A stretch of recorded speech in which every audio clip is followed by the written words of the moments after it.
Every week Friday వస్తుందంటే నాకు ఎక్కలేని భక్తి వస్తుంది. ఇంకా గురువారం నుంచే స్టార్ట్ చేసిస్తాను. హలో ఎవ్రీవన్, అందరూ ఎలా ఉన్నారు? బాగున్నారా? నేనైతే బాగున్నాను. మీరందరూ ఎలా ఉన్నారని కామెంట్ చేయండి. ఇది ఒకప్పుడు బాగా చేసేది, ఈ మధ్యలో ఎక్కువ పని ఉంటది ఫ్రైడే అనిపించినప్పుడు ఇలా చేస్తాను. నేనైతే ముందే బయట కడుక్కొని ముగ్గైతే పెట్టేసుకుంటాను. ఈ రోజు అయితే నేను టమాటా చారు చేస్తున్నా. ఇంకొక విషయం ఏంటంటే, నేను ముందే నెక్స్ట్ డే ఫ్రైడే అంటే థర్స్డేనే కర్రీ కూడా వండుకొని పెట్టుకుంటాను. ఆ రోజు ముందే పూజ చేయాలి అని అంటే, నాకు ఇవన్నీ వండుకుంటూ పూజ చేయాలంటే మనకు కొంచెం ఫ్రస్ట్రేషన్లు ఎక్కువ, కోపాలు ఎక్కువ. కోపాలేమో కానీ సమ్ టైమ్స్ నాకు ఏడుపు కూడా వస్తుంది పనులు ఎక్కువ ఉంటే. నేను ఎక్కువగా మాక్సిమం పనులన్నీ ఇంట్లో ఎవరు లేనప్పుడే చేసుకుంటాను. అంటే ఆఫ్టర్నూన్ ఈవినింగ్ టైంలోనే చేసుకుంటాను. అంటే పిల్లలు వచ్చే ముందు, మా హస్బెండ్ వచ్చే ముందు మాత్రమే చేసుకుంటా. ఇంకా ఈ రోజు అయితే నేను మొత్తం క్లీన్ చేసుకుంటున్నాను. ఇది చాలా డేస్ అయిపోతుంది వ్లాగ్ అయితే తీసుకొని పెట్టాను, కానీ అప్లోడ్ చేయడానికి ఇప్పటికి కుదిరింది నాకు టైం అయితే. ఈరోజు టమాటా చారు చేస్తున్నా అని చెప్పాను కదా, ఇప్పుడే గిన్నెలన్నీ తోముకొని ఫుల్ క్లీన్ గా ఉంది మా హౌస్ అయితే. నేను 15 days ఛాలెంజ్ లాగా వీడియోస్ అయితే పెడుతున్నాను కదా, ఇది 5th వ్లాగ్. ఇంకా మిగతా 4 వ్లాగ్స్ అయితే నేను ప్లేలిస్ట్ లో పెడతాను. కింద డిస్క్రిప్షన్ లో కూడా లింక్ ఇవ్వడానికి ట్రై చేస్తాను. ప్లీజ్ వీడియోస్ అయితే చూడండి, కొంచెం సపోర్ట్ చేయండి. యూట్యూబ్ మనల్ని పుష్ చేయట్లేదు. ఇంత కొడితే 200 మెంబర్స్కి అలా పంపిస్తూ ఉంది. ఇంకా ఇంకొంచెం పంపిస్తే ఇంకొంచెం పుష్ అవుతుంది. కానీ మీరు చూసే వాళ్ళు ఏంటంటే లైక్స్ ఇచ్చి, మీకు ఏదైనా సజెషన్ చేయాలనిపిస్తే కామెంట్ పెట్టండి. అలా అయితే ఇంకొంచెం పుష్ చేస్తుంది వీడియోని. నేనైతే వీడియోస్ పెడతానే ఉంటాను. కొంచెం ఏంటంటే నాకు ఒక 8 minutes అయిపోయినా కూడా 3 GB అవుతుంది. మాకు ఇంట్లో వైఫై లేదు.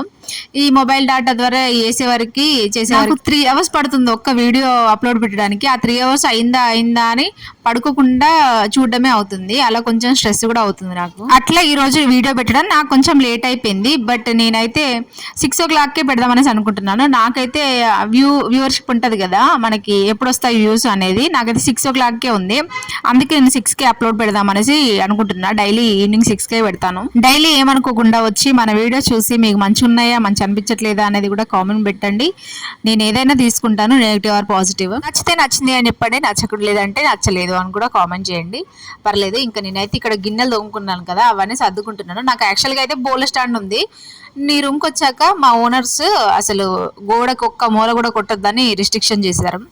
ఇంకా వాళ్ళ తృప్తి మనం ఎందుకు వద్దనాలి అనేసి మేమైతే గోడకి మూలలు ఏం కొట్టకుండా ఏదో అలా సర్దుకుంటా ఉన్నాను. ఇప్పటికి 2 years అయిపోయింది. కానీ మధ్యలో బౌల్ స్టాండ్ అయితే ఫిక్స్ చేసేద్దాం అనేసి అనుకుంటున్నా. ఆల్రెడీ కొత్త వ్లాగ్స్ చూస్తూ ఉన్నారు కదా, నేను ఆల్రెడీ బౌల్ స్టాండ్ ఫిక్స్ చేసేసాను. అందులో పెట్టి ఏదో అన్నీ అందులో పడేసినట్టుగా అయిపోతున్నాయి అనేసి ఇంకా సెట్ చేసేసాను బౌల్ స్టాండ్ అయితే. ఇంకా నేను మా హస్బెండ్ ఏమో ఓన్లీ ఫొటోస్ తోటి అక్కడ పెట్టేశాడు. నేను ఇప్పుడు ఇంకా దీపాంతులు అవి ఇవి అన్నీ చదువుకోవాలి, కడగాలి, వాటిని తోమేయాలి. ఇన్ని రోజులు ఏమనిపించలేదు బౌల్ స్టాండ్ లేకుండా కూడా, ఎందుకంటే నేను జాబ్కి వెళ్ళేదాన్ని కాబదా. వెళ్ళి వచ్చాక నిన్న మొత్తం గిన్నెలు ఒకేసారి తోమేది. బట్ ఇప్పుడు ఇంటి దగ్గర ఉంటున్నాను కదా, ఎప్పుడు తోమినా అక్కడే కనబడేసరికి కొంచెం చికాగ్గా అనిపిస్తా ఉంది. నేనైతే బౌల్ స్టాండ్ ఇంకా ఫిక్స్ చేసేసాను. అదైనా మా ఓనర్ వాళ్ళు లేనప్పుడు మాత్రమే చేశాను. సీక్రెట్ ఎవరికి తెలియకూడదు కదా. ఇంక ఇక్కడైతే అన్నీ క్లీన్ చేసుకొని పెట్టుకుంటున్నా. ఇవి ఎప్పుడో మంత్లీ వన్స్ 2 monthsకి అలా క్లీన్ చేస్తూ ఉంటాను. నేనైతే మంత్లీ వన్స్ అయితే కన్ఫర్మ్గా చేస్తాను. ఇక్కడ క్లీన్ చేయడానికి ఏమీ ఉండవు. మేము ఇక్కడ హైదరాబాద్కి అయితే ఏమీ తెచ్చుకోము ఎక్కువగా. ఇంకా ఇంట్లో అత్తమ్మ వాళ్ళ ఇంట్లోనే చదిరేటివి బాగా ఉంటాయి, కానీ మనకి ఇక్కడ ఏమి ఉండవు అంతగా.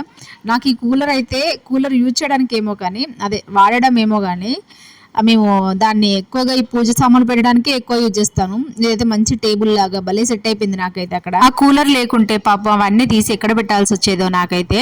ఇంకా మొత్తం అన్ని పనులు అయిపోయాక నేనైతే ఫస్ట్ ముగ్గేసుకుంటున్నా. ఈ ముగ్గు ప్రశాంతంగానే వేస్తాను నేను. ఇది చాలాసార్లు నేను చాలా వ్లాగ్లో కూడా చెప్తా ఉంటాను. మనకు ముగ్గైనా, పూజ అయినా, వంట అయినా నేను ఏదైనా కూడా చాలా నెమ్మదిగా చేస్తాను. అదేంటో నాకు అలా అలవాటైపోయింది. తొందరగా నాకు అసలు రాదు. అలాంటి పనులు కూడా చేయను నేను. వంట తొందరగా చేయాల్సి వస్తే పచ్చడి వేసుకొని తింటాను, కానీ ఫాస్ట్గానైతే చేయను. ఇంకా అన్ని పనులు పూర్తయ్యాక అట్లా కొంచెం రిలాక్సింగ్ కోసం అయితే బయటకైతే వెళ్తున్నాము, మార్కెట్కి అయితే వెళ్తున్నాము. కూరగాయలు తెచ్చుకోవాలి. అప్పటికి 9:30 అయింది అనుకుంటా టైము. బట్ ఇంకా అంతా ఇంట్లో పని అయితే అయిపోయింది కదా, వచ్చి ఇంకా తినేయడమే. అట్లా కాసేపు బయటికి వెళ్ళామంటే కొంచెం కాదు చాలా రిలాక్సింగ్గా అనిపిస్తుంది. అప్పుడప్పుడు వెళ్తూ ఉంటాను, ఎప్పుడో ఎక్కితే వెళ్ళను. ఇక్కడ రిలయన్స్ మార్ట్కి అయితే వచ్చాను. రిలయన్స్ మార్ట్లో చాలా ఆఫర్స్ పెట్టారు. ఏదో బట్టలన్నీ బయట పెట్టి 150-100 రూపీస్ అని పెట్టారు, కానీ మనం ఏదైనా కొనడమే తక్కువ. ఇంకా జస్ట్ అలా చూసేసి వచ్చేసాను. ఇంకొచ్చాక అసలే టమాటా చారు అంటే అందరికి ఇష్టం ఉంటుంది కదా, ఇంకా మాకు కూడా ఫుల్గా ఇష్టం. ఫుడ్ అయితే తినేస్తున్నాము. కానీ మెయిన్లీ నేనైతే ఎప్పుడు చెప్పే మాటే, నేను కానీ మా హస్బెండ్ కానీ ఎప్పుడైనా టీవీ చూసుకుంటూనే తినేస్తాము. అస్సలు టీవీ లేకుండా, మొబైల్ లేకుండా ఇద్దరం కలిసి ఒకటే మొబైల్ చూస్తూ ఉంటాము. చూసారా ఇక్కడ మా బాబు అయితే వీడియో తీస్తున్నాడు. మనం ఏది చేస్తే వాళ్ళు అదే చేస్తూ ఉంటారు. కొంచెం ఇంట్రెస్టింగ్ ఉంటుంది వాళ్ళకు కూడా. ఇంకా వీడియో తీస్తుంటే మేమైతే రైస్ అయితే తినేస్తున్నాము. మీరు ఇంకొంచెం సపోర్ట్ చేస్తే డైలీ వీడియోస్ అయితే పెడతాను. కానీ కొంచెం షార్ట్గానే పెడతాను. 5-6 మినిట్స్ లోపే పెడతాను. ఎక్కువ లెంత్ కూడా పెట్టాలనుకోవట్లేదు. నా మొబైల్ కూడా సపోర్ట్ చేయట్లేదు. బాగా హీట్ అయిపోతుంది మొబైల్ కూడా. నా వీడియోని ఇక్కడ వరకు చూసిన వాళ్ళందరికీ థ్యాంక్ యూ సో మచ్ అండి. లైక్ ఇవ్వడం మాత్రం అస్సలు మర్చిపోకండి. ఇంకొక వీడియోతో కలుసుకుందాం.